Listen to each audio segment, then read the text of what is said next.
What can I do to improve my speaking? Why don't native speakers understand me? Where should I start when working on my speaking skills? What should I do to try to get rid of my accent? Hey everybody, thanks for joining me for this video. If you're new here, then welcome. I'm Anna.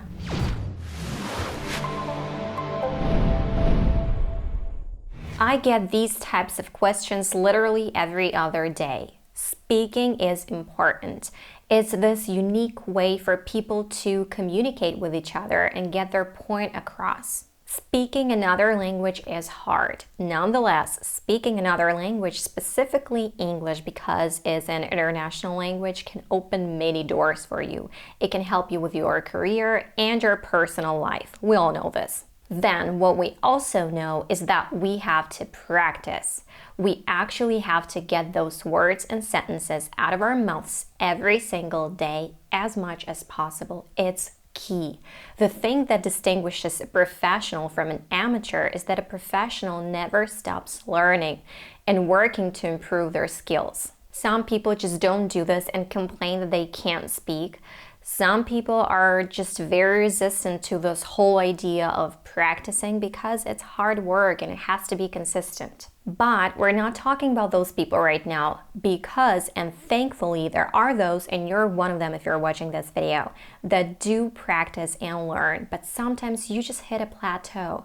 It's when you reach a certain level and then you're stuck. It's like there's no progress anymore. Well, based on my personal experience and on my experience working with my students, I'll tell you, one thing that is frequently overlooked and underestimated, but has a large impact on your speech is stress, word stress and sentence stress. I want to say a huge thanks to Skillshare for sponsoring this video. Stick around to hear what they have to offer.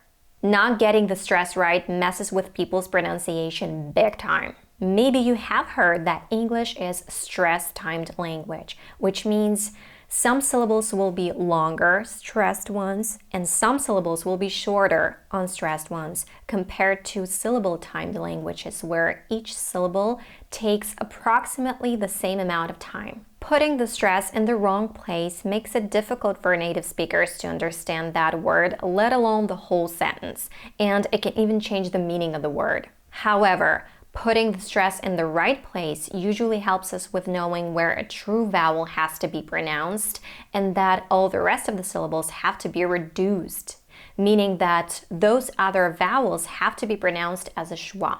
And I said usually because we also have words with a secondary stress, but it's weaker than the primary stress. It'll make your speech a lot more clear. I'll give you a couple of examples. Consequence, but not consequence. Important, but not important. Hotel, but not hotel or hotel. Regular, but not regular. Vegetable, but not vegetable. Difference, but not difference. Interpreter, but not interpreter. Then we have photo, photograph, but photographer. In compound nouns, the stress usually goes on the first syllable. Cartwheel, but not cartwheel. Background, but not background. Forecast, not forecast. Now consider these word pairs where changing the stress changes the meaning of a word. Contract and contract.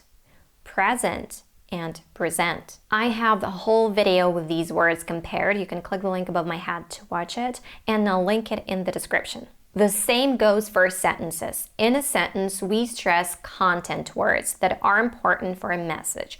Therefore, we need them to stick out. And we reduce function words, those that serve their purpose, of course, but we don't need to pay our listeners' attention directly to them. That is what creates this nice rhythm to the American pronunciation, that contrast that non-native speakers really struggle with. So, when a native speaker is listening to someone, their ear hears those important words.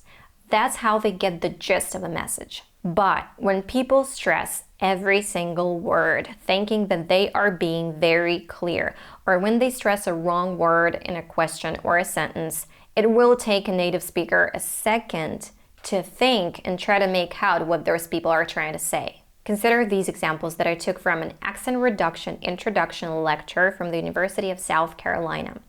They will give you an idea of stressed and reduced words. When you say them, you can clap to feel the rhythm. Cows eat grass. The cows eat the grass. The cows are eating the grass. The cow's been eating the grass. It's a great illustration of a stress-timed language.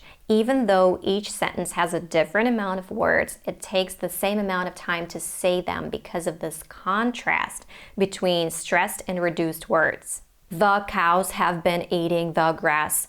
Nobody talks like that. Now listen to this example. The cows are eating the new grass. In this case, we add one more descriptive word that needs to be emphasized, one more content word, and now the rhythm has changed. And people oftentimes call this fast speech when this is just a natural speech created by this beautiful contrast between stressed and reduced words. Now, a very effective method that I personally swear by is shadowing or imitation. It's when you copy a native speaker's speech, exactly what they say and how they say it, stressing the words they stress and using the intonation they use. You can click the link above my head to watch a video on how to know that you're imitating correctly. And now I want you to take a look at a very good example of shadowing. Are you talking to Me? Yes, I was talking to you. Now, why don't you go celebrate your freedom with your own friends? But I don't have any friends. And I'm not going out there by myself. Hey, wait a minute, I got a great idea. I'll stick with you. Although there are certain guidelines for word stressing, and I don't call them rules because there are too many exceptions, although we have them, and I'll get to them in a second, I personally recommend to listen a lot and pay attention to the way native speakers speak and shadow them, of course. When you come across a word that you don't know or are not sure how to pronounce, look it up. Check its meaning and check its pronunciation.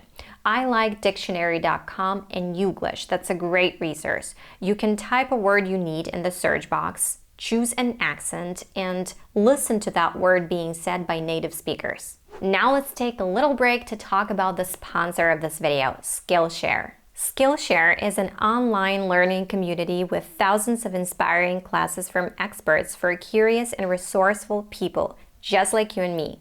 You'll find classes on different topics here, for example, film and video making, how to create cool videos with your phone, and video editing in Premiere Pro, crafts, creative writing. This one is the one that I'm particularly interested in, and I started with this one and I found it very useful. 6 steps to successful writing habit. And then master classes on productivity. I haven't completely tackled this area so far, and it's very to the point for me since I'm working from home most of the time. So if you have the desire to learn some particular skill or just learn something, now's the time, especially considering the situation right now. Why don't we use this time for our advantage?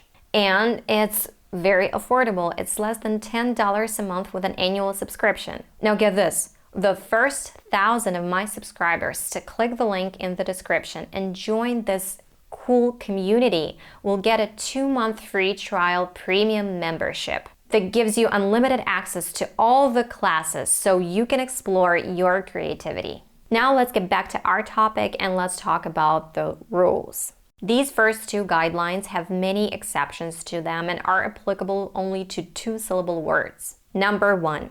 In most 2-syllable nouns, adverbs, and adjectives, the stress goes on the first syllable. Chocolate, happy, never. Number 2. In most 2-syllable verbs, the stress goes on the last syllable. Embrace, decide.